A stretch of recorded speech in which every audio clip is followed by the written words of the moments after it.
Hi, y'all. It's Bridget Cutshaw with Real Things Living. Today, my guest is the amazing Jeff Frazier. He is a Army veteran, an entrepreneur, humanitarian, and a survivor after being kidnapped for 43 days. He has a tremendous story to share, and I'm so glad to have you here, Jeff. Can you say hi? That is very kind of you. Hey, Bridget, thanks for having me. Hey, everybody. Yeah, it's what you're doing, especially with your military background. I'm not sure how long. I knew a little bit about your background. I didn't know how long you're in the military. I was only in for 4 years. I was a very young man. Yeah. Sounds like my husband, right? Yeah. Yeah, he did enough, then got out after 4 years. But you guys did it, right? I think you got a lot of experience from it and you learned a lot about Absolutely. yourself, Oh, so probably. much. Absolutely formative years. Yes. And so now you're involved with helping Haiti develop, I guess, economic development. Is that what it is? Sure. Yeah. At its heart, we're trying to lift them out of what we call critical poverty, where you've got essentially half the population is starving. That is scary. And we don't talk about that really. I think in our day and age, there's just so much info flying around. People aren't paying attention. But something, what struck you to go down there in that particular country? That's a good question. So I got started in philanthropy really around 2013, 2014 with an organization formerly called Operation Underground Railroad. Now it's called Our Rescue. I'm now on the board, just recently got put on the board, but we got involved with them and they fought, their core mission is to fight child sex slavery from around the globe. And they just had gotten started and then began to have a lot of success and go all over the world. I think we were in 26 countries in some form or another at some point. And then when I was able to fortunately have some business success and retire, right around 2018, I went down to Haiti, kind of on a mission to go see why we weren't having any success in Haiti. Right. We were having all sorts of progress that we were seeing in other countries around the world, but this Haiti Rubik's Cube was tough to solve. And so I fairly consistent with my arrogance, thought that I could maybe fix it. And so I went down there with my wife in 2018, and we essentially fell in love with the people and the country and the challenges that they were facing and believed them to be solvable. So we began to dig in and figure out how we could contribute to helping Haiti lift itself. Wow, that is amazing. Haiti is one of the many countries in that area. I know it's kind of not too far from Cuba. Um, Correct. It's just south of Cuba. Yep. right. I looked on the map just to make sure I remember. But like I Yeah. said, we don't talk about it much. And it's really sad. And so it's a tiny little island. Well, it's on another island, right? It's not by itself. Yeah, they call it Hispaniola. It shares the island with the Dominican Republic. That's right. Okay. Yeah, That, but people don't realize it. So it's famously the poorest nation in the Western Hemisphere, but it's by a dramatic margin. I think it's Nicaragua, which is second to it. But it's so the distance between Nicaragua economically and Haiti is dramatic. It should really be uttered in the same breath with uh, African nations that have been struggling. Typically, they've been at war for multiple decades, had genocidal issues and that kind of thing that obtain that level of poverty. It's shocking, and they're usually connected to deserts and landlocked and all right. these other issues where it's like, yeah, that country is going to struggle, right? Haiti has none of those things, but yet it struggles in this critical poverty. And it's a bit of a puzzle. And that's always fascinated me from the beginning to understand that puzzle and figured out where the missing pieces were. And that's what's attracted us to it. Well, that's good. That shows you have a big heart.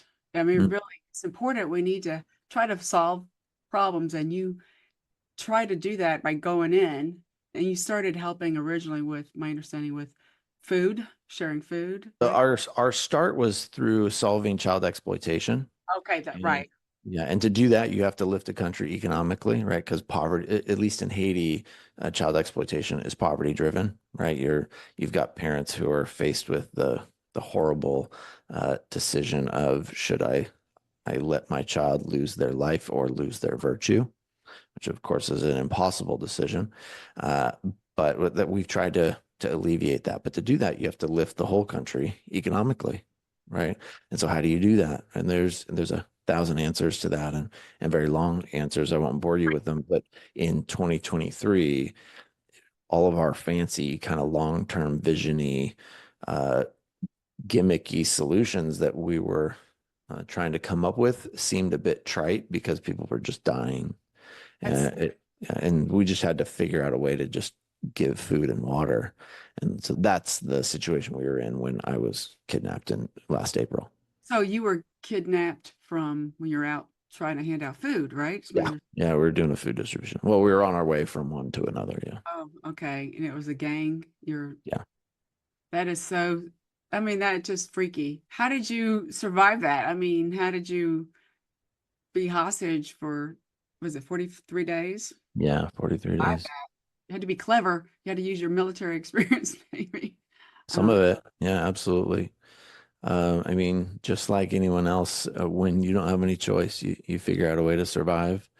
And, I'm a big believer that, survival is a pretty low bar, right? I'd like to do a little better than that. And so I tried to be in captivity and not, almost dead while I was in there. And so you've got to react to things as best you can. Your ability to protect yourself mentally and emotionally is a really big thing. right, So when you're stuck in a box of concrete and bars, you've really got to fix your brain because you can go down a very dark hole pretty quickly. And I was seeing that around me. And, you had other captives that were hallucinating and just imploding, all around you. And you do your best to try to stay disciplined and fix your thoughts as best you can and take it one day at a time. When I was doing those things, I did pretty well. And some days I forgot my tools and had some pretty dark days. I bet. So did you, I kind of picked up on that. You had to be really careful as well how you communicated with the kidnappers as well to Mm. not get them to react. Correct. Sure. Absolutely. Yeah, no, you do not want to draw their ire. Yeah. Right. So were you actually in a single cell by yourself, or did you have other people in there with you? No, so they do this strange thing where they kind of go on a shopping spree and then slowly whittle those down and get everybody gone and then start over. It's like a Oh my, cycle. So the day I was taken, we had about 13 total that were taken. I And so bet. and they were in two different rooms, so there are eight on our side and seven on the other. And then over time, they all were released and had their own independent negotiations. And then on day 35, Stephanie, my last co-captive, was released, and then I was just by myself for those from day 35 to 43. So how did you negotiate to get out? That is, um, So luckily, my wife, most people I think that when you get kidnapped, the FBI shows up with their capes on and they set up a command post in your living room, and maybe that's how it works in the U.S. I don't know, but when you're kidnapped in Haiti, it's a do not travel level 4 do not travel country. You're not supposed to go, and we know that going down there, right? We're not naive to it. We're aware of the risks, but my wife was not prepared for what she would have to do during those 6 weeks that I was gone. So she got the call on day one that in that evening. So I was taken around lunchtime. She gets a call from at 9:30 at night. She's of course worried about me at that point because she hadn't heard from me, but it's not unheard of for me to go without contact for a while because of the reception down there, right? But the first call she gets is from the U.S. Embassy, and they say, "Hey, we've got pretty good intel that your husband's been taken." that chill. And yeah, and unfortunately, she collapsed on the ground and was sobbing. And my oldest daughter walked in on that, and then some of my other daughters walked in, and it wasn't long before everybody kind of knew and was going through that, together. It was a pretty traumatic series of events for all of them, as you can imagine. But she had to build a team of negotiators and people who could talk to the gangs who spoke Creole, who understood the strategic negotiation points of getting somebody out. The logistics of getting somebody out are quite complex. So she had to build that whole team on her own, Wow. and she did a remarkable job of doing that. This is, we have 10 children, and well, we had seven at the time. We have three adopted Haitian children that have Right. come since I returned. So at that time, she's the mother of seven, which is, you can imagine, is a pretty A busy lot of, woman. yeah, busyness. Yeah. But not only is she busy, she's pretty much what you would imagine, right? Her life is full of soccer practices and horseback riding and mom stuff, right? And what do you call it? Parent teacher conferences and that kind of thing. Not rescuing her husband from a Haitian gang, right? She's a powerful woman, always has been a powerful woman, but this is not one of her skill sets. So she had to figure all that out and did a spectacular job of it. Wow. And she didn't, did she have the government? I'm just curious, did she have the government help at all? Or just she So just, the FBI was allowed to be a guide on the side, right? They couldn't actually help you, right? They couldn't make any phone calls for you. I guess that's But part of the country too, right? they have Is, representatives in Haiti, oh, uh, but what they were able to help with was kind of best practices in Haiti with certain gangs, right? The gangs kidnap people all the time, and so luckily the FBI was kind of familiar with most cases, or at least many cases, enough to feed intel to our team and say, hey, this is what this gang is typically known for doing. Here's the way that they've been negotiated with successfully in the past, those kinds of things. A guide on the side is the right way to refer to it, which is helpful. wow. So when you did get released finally, I'm just trying to visualize, how did that happen? So the first time my team paid a ransom was on day 28 and it failed. So well, we paid, but they just didn't give me up. Right. And I was aware that all that was going down, and of course was profoundly disappointed when they didn't actually release me.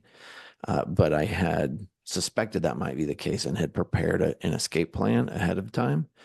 That it's a really important thing to your brain when you're in captivity to at least find out if it's possible for you to escape. Because one of the big issues mentally and emotionally is claustrophobia, right? You're in this concrete box of, steel, and not being able to get out messes with your brain pretty good. And so you just churn on, how do I get out? How do I get out? How do I get out? And eventually on day 14, I figured it out how to do it. And so I had prepared that escape plan, put everything in place, ready to pull the trigger if they didn't let me out. And so they didn't. So myself and another captive escaped that in the early morning hours of day 29, made it, maybe 8 hours, 8, 10 hours, and then were recaptured by a neighboring gang Oh, wow. and then returned to the cell. They moved us into a different room, but then it got pretty bad after that because obviously they weren't happy that we had escaped. And so my point for bringing that up is the time that I was actually freed on day 43, my team demanded a live exchange rather than a remote exchange. So the normal MO is your courier brings the money into the gang territory and hands the money to the gang. The gang goes back up the hill to where I'm being held, counts the money, and then decides if they're going to let you go. Right. They didn't let me go. So this time, fool me once. My team's like, hey, we're going to do a live exchange. So that means they got to bring me down the hill and the courier is going to see me. If they see me, they'll hand the money and then you'll hand over Jeff. Wow. Unfortunately, it didn't go that way. It was a absolutely harrowing couple hours. And I'll let you listen to the podcast to get the details on that. But eventually I am freed and brought to the Marriott in downtown Port-au-Prince, and I was free. Wow. As you're saying this, you have your podcast about this. And do Yeah. you, uh, I think you should have obviously it's transcribed into, Yeah, there's blog articles also. I Yeah. can't just say blog articles. You Yeah. could turn that into a book. And Yeah, well, we I mean, might do that. We'll see. but you could because you have so much content. And then I would definitely think about it first. Yeah, Just yeah, yeah. you have to think about it first. But it's amazing that you dealt with this and Thank the you. I should say tenacity, but just the thought of it, I just got chills as you were describing this. I just can imagine your family, That's especially. very that's very kind of you. No, You mentioned the book thing. I think when we did this podcast, it was, we have this story and we want something good to come of it, but I don't know exactly how to do that methodologically. So let's see if we can, right? Let's do this podcast. Let's talk through our story and see where the opportunities are to lift Haiti. And also, stories like your podcast, right, where you're teaching people resiliency, like that's a value to us also. And there was a lot of spectacular moments between my wife and I and our bonding. And there's also a very spiritual component. And there's a lot that might be good from our story that we're not really quite sure how to tell those Takes away, stories. right? Yeah.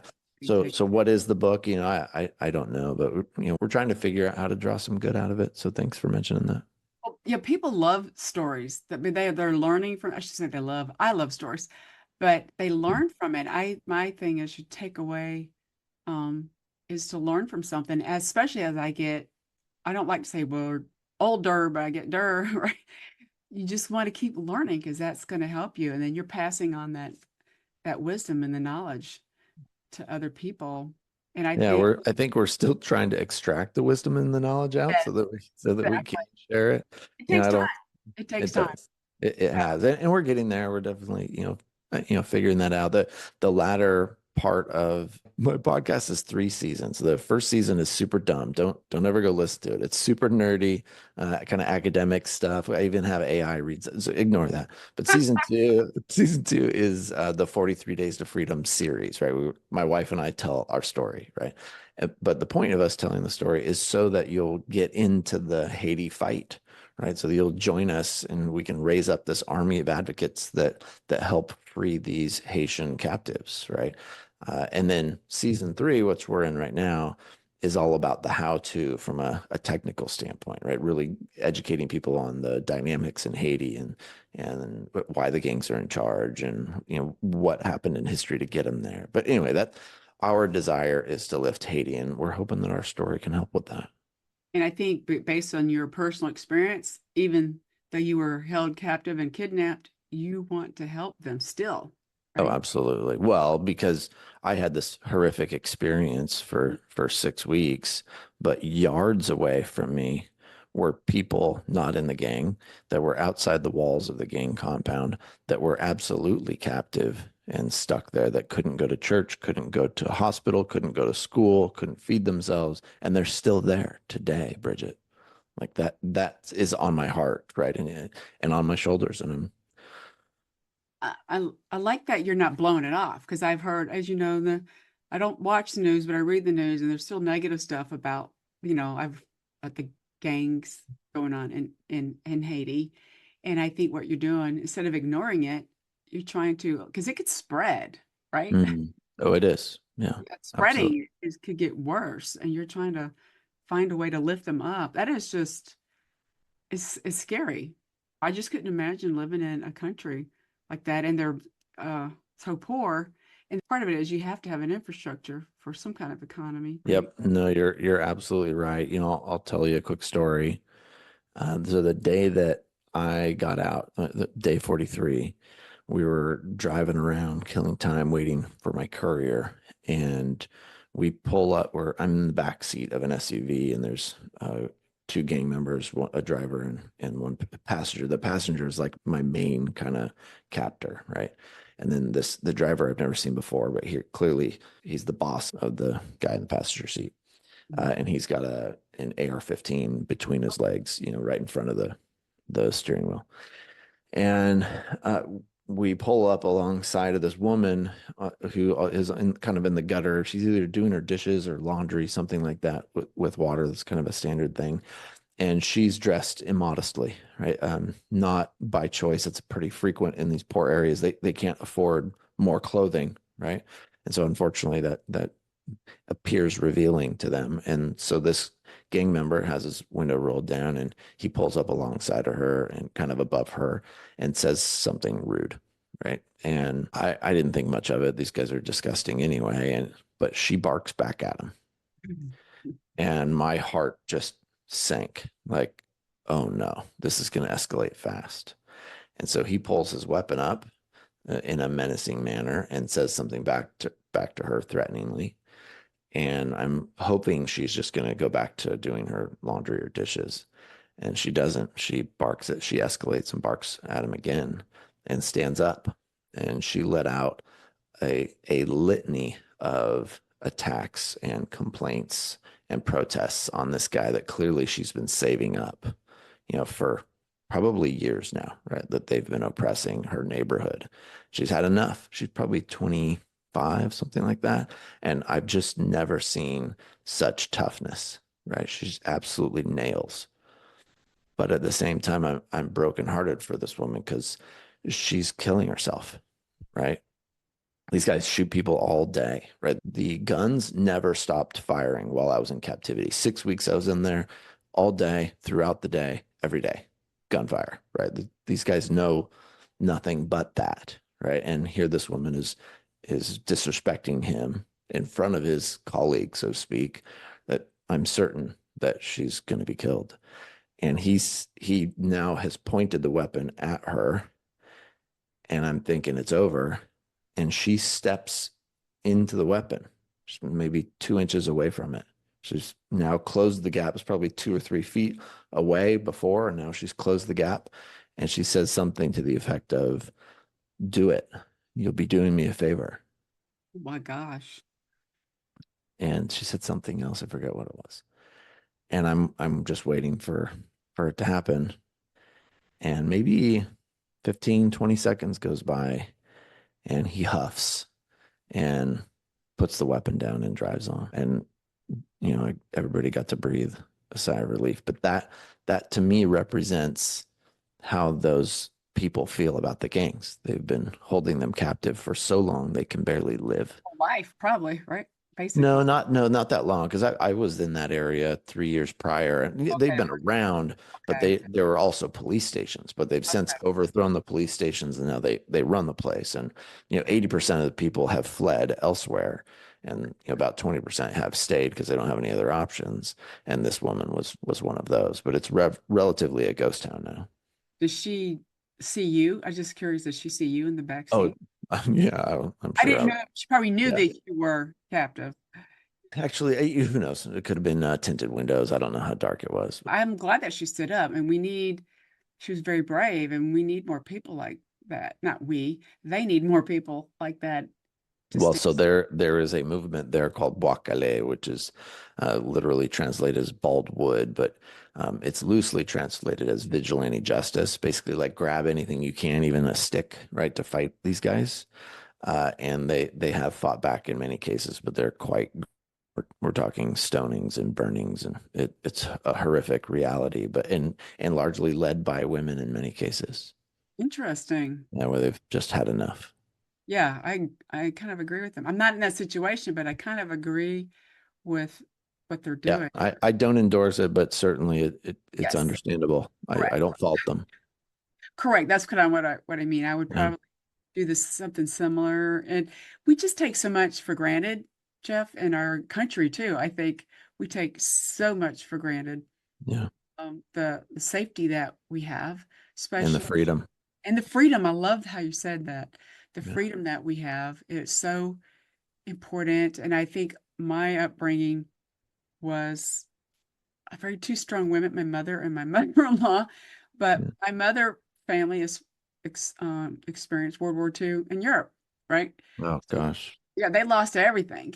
Yeah, And but they were, I think, I should say very brave, but we just need to try to do the right thing. And you need good leadership.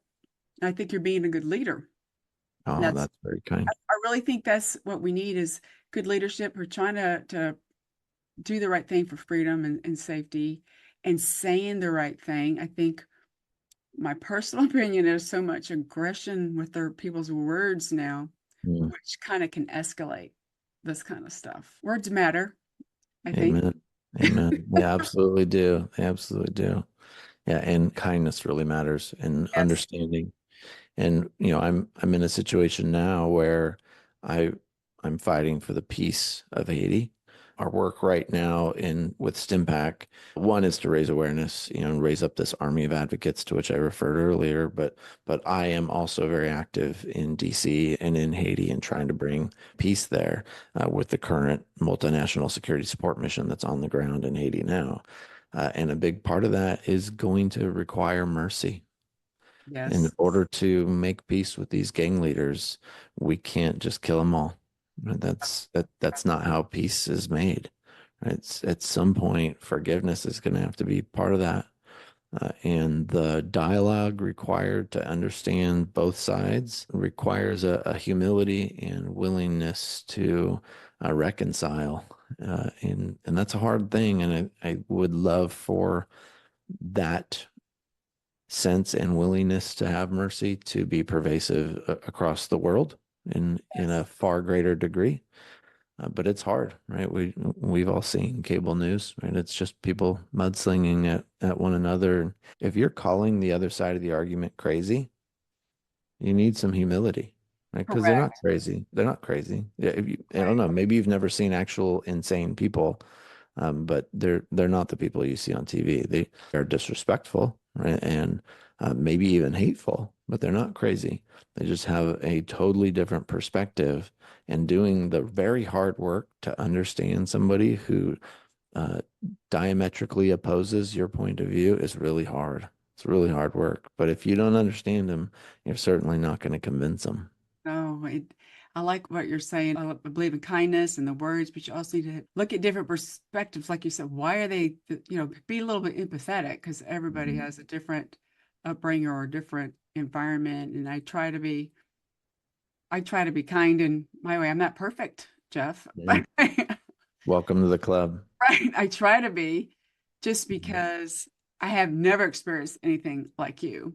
Mm. But nothing at all. But and being a woman, I'm just saying it's just a different world for everybody. But I'm so grateful to have been raised in this country, and Amen. we Amen. take it for granted. And I think a Oh lot yeah. are just blowing or they're being apathetic. Is that the right word? They're too Sure. apathetic. Careless. Yeah. Yeah, they don't like, yeah, whatever. And you do need to have, I think, more. I don't know about what you think about in school about stuff, learning more about this in school. I mean, not this particular situation with you, but how to develop empathy and kindness. Maybe that's something we should Yeah, be. that's a really good question. I'm no expert at education, but I will tell you that the value of having my Haitian children in my family is immense in helping my children that were born in the U.S. get a perspective that's far broader than South Florida. My Haitian children were brought here on a helicopter because the airport was taken over by gangs and they barely got out of the country. The bullets flying, they had bullets in their bedroom. They've seen people shot and killed.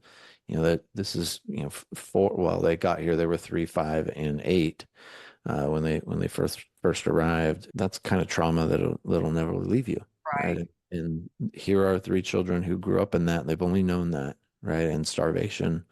They're just now finally putting weight on.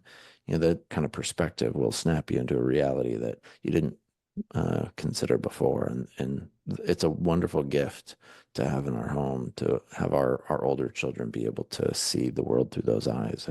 I don't know how to share that, other than the way I just did, but Oh, it, it's beautiful. it would It's be nice to bottle. it is. It's they need these children, the people that are going to be in the future world. I shouldn't say running the world, but they need to. I think what you're doing is got to help your biological children and your adopted children work together because that's going to help solve problems. That's kind of how we have to look at it and not put force. There's no right or wrong way to do everything. Um, that's kind of how I see, you got to pause. Someone that I know, he was involved in a really bad car accident when he was bike riding. He's lucky to be alive. He now does like pause, breathe, and reflect. That's what he tells us up before he's lucky to be alive. But he learned from that situation is helping so many other people, just like what you're trying to do with kids. I'm one of those health advocates because I just want to help people. There's little tweaks you can make. Little Awesome. tweaks. I think one step at a time like you had mentioned, it's not, can't just like bulldoze in and make changes. And I think that's kind of what some people try to do. And it doesn't, change doesn't happen, in my opinion. Amen. I think Amen. we try to bulldoze it. That's the right word. Yeah, there are very few slam dunks in the world. Most things are very difficult. Oh yeah, life in general is difficult. We should appreciate every really moment. I think it's so beautiful that even though you were kidnapped, you still trying to help the Haitians after that. And so you adopted these three Haitian children after the Well, kidnap. it's a 4-year process, I so got the sorry. process completed after I was back. Wow. Wow. So they have empathy for you too, I'm sure. And No, well, it's funny you mentioned that because my son, the oldest, who's just turned 9 a couple days ago, he just recently learned that about my kidnapping. oh And wow. as soon as he learned that, he opened up about a bunch of stuff because he's like, this guy at least gets it a little bit, right? And Right. and I speak the language, and that so that helps. But to have the experience to back it up was important for him to open up. So is he obviously they're going to be learning English as a Dude, it's amazing how fast they learn. So I wouldn't say fluent, but he can communicate most things that he needs to. They've been here not even 5 months. It's astonishing how fast they learn. their brains when you're younger, your brain can I process. guess, I guess. Yeah, they're definitely faster than me. I've been trying to speak Creole for 5 years now, and it's still terrible. Yeah, I don't think I don't know if I could do. I mean, I grew up around a French mother, but so I said things backwards sometimes because she taught me English, which I think is hilarious. But when I'm around the French family, it comes back to me. But now I'm like, what? I don't, right. Creole is so different. It's Uh, actually, I study French as well, and they're similar. There's, I would say, maybe 60% overlap with but then French and there's the rest of overlap, but I Mississippi. don't know if I would understand them just because that's why I Yeah, was bringing that up. Because my mom might. That's all I can say. What you're going through, and that's very kind of you. yeah, I really love having conversations like this. It's very enlightening. Again, I started my podcast because I like to share these kind of stories and learn myself Mm. because it pops ideas into the listeners' heads and to Do a lot of your listeners, I haven't gone through your other episodes. Do you talk about trauma at all? some of it is, yeah, we do talk about trauma. I kind of um don't focus on it, but I just like whatever they experience. You know what I'm saying? What the takeaway is. Some people in the beginning, I just had cancer people like me. And then I'm like, everybody's dealing with something. And that's kind of why I opened it up to having, and what you're doing is just amazing. Yeah. Thank you. Do you mind if I make a point about trauma Sure, please do. Yes. that I think is really helpful for maybe some of your listeners who have dealt with that? When I first got out, so I told you about that moment when I was dropped off at the Marriott, and I think 2, 3 hours before that, had you asked me if I was okay, I would have sounded just like this. And I would have said, yeah, I'm okay. I'm fine. And then when I got to that Marriott and the gate closed behind me, I couldn't stand up anymore. Like my legs gave out. I broke down in sobs. They put me in the back of an ambulance, and I was just like a shell of a man, like it just fallen apart. And they wanted to give me the phone because my wife wanted to hear confirmation of life. And I was like, no, like it was beside myself, right? And in the maybe 24 hours after that, so well, the next day I'm at the airport flying home. They couldn't get me out that same day. So the next day I'm there, maybe 1 o'clock in the afternoon. And I had this thought, I am not okay. And as soon as I had that thought, I I felt this wave of emotion, right? That like this child just wanted to bawl and curl up in the fetal position and just collapse. And it was startling to my conscious self that my subconscious self had a whole lot to say, right, about how he was feeling, right? And I Right. started to call him my other guy. Right. I had this other guy that's inside that is quite upset with me and the choices that I consciously Right. made to get him in trouble. And that was trauma, right? Trying to come out and heal and reevaluate like, hey, Jeff, you put us into some very terrible situations and we're not happy with the choices that you're making with us. So we're not sure that you should be in charge of where we go anymore, right? And that's we have a subconscious, right? We have our conscious and our subconscious, and the relationship between those two are really important when you're healing from trauma. And I went through a detox period. Luckily, my wife had really good counsel, actually from FBI therapists, to not introduce me to the family right away. And so she wisely took me to a hotel for about 5 days to detox, right? I had lost 50 pounds, was covered in bug bites, I had a Wow. huge beard and long hair. And it's like we just needed to slow it down, right? And so wisely she did that. But I remember just going through terrible shock, right, in those days. But we get these tools to heal and they work. And that's why I wanted to tell the story is for any of you listeners who are struggling with trauma, recognize your subconscious really needs to deal with that and talk it through and understand it in a way that you haven't given it a chance to do. Right. Right. And there's really cool proven tools that we got from our therapists right out the gate that were so useful in our healing journey. And so I feel pretty good, right? I'm a year and change out of captivity now, and I feel great. It's rare that I have a trigger, and if I do, I know exactly what to do. I've got tools to put in place, and I'll be back to normal real quick. So anyway, I would love your listeners to hear that. Thanks for giving me Yeah, the it's chance to say it. important to understand and to not be afraid to ask for help, right? If you have, Yes. that's really what I think a lot of people get sick from too, because they're internalizing it and not getting help from that. And I'm so glad that you got the help. I'm so glad that more people are trying to help others like you to deal with the trauma. That is something that is true patience, right? I'm just like blown away with your story. Oh, that's kind of you. This is no, blown away in a good way because it's something we need to talk about and to not just blow it off. And Thank you. so, where can people learn more about you, Jeff? Where can they connect with you? So the most helpful thing for me, if you go into stimpack.org, that's stimpack.org, and then you can get all the links. If you look for 43 Days to Freedom, you can either read the blog or you can listen to the podcast or watch on YouTube. It's kind of funny when we started so you'll see prologue, right? If you click on the prologue, it kind of introduces it. You don't need to do that because if your listeners have heard this podcast, you got everything you need in the prologue. And a lot of people jump to day one, but it starts in day -2, then -1, then day one. Feel free to jump. I'm not going to judge you. I won't tell anyone if you skip to day one. But you, I didn't know that I was going to eventually do video. So it starts with just audio, and I'm actually reading from my journals in the first couple episodes, right? And then my wife gets on and she reads from her journals. Eventually, we would ditch the journals and just talk freely, right? And then we get on video. And anyway, there's kind of an evolution during the season. I think it's 18 episodes, but feel free to jump around. Most people binge them pretty quick. I see the data. Good. It's an honor.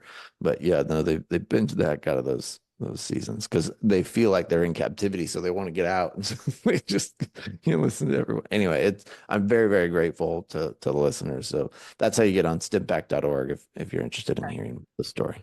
For those that are listening, I'm going to include that link in the description section because they might be driving. You know what I'm saying? So don't Yeah, focus, please. Got to yeah. focus. Try I to don't say want it. to be trouble. Well, this Yeah. is very enlightening. And Thank you. I have a positive outtake from you. You're so grateful to be here and you're helping those other um, three children from Haiti, and your wife is just a superstar. Oh, dude, she's spectacular. People often, I don't know if they're half serious or serious, but they talk about how this should be a movie, and if that were ever to be the case, you need a hero arc, and I'm not it, right? I'm just this She, old guy in a box, right? It's her. She's the hero arc, right? And she absolutely becomes every bit worthy of that moniker. wow, that's just so cool that she did this. Oh, So just strong she is. spectacular. Yeah, no, she's spectacular. Well, I thank you again, Jeff, and we're going to stay in touch. Thank you. No, I really appreciate your time and good luck with your podcast. Thank you. And thank you to your listeners for taking the time. All right. Talk to you later, guys.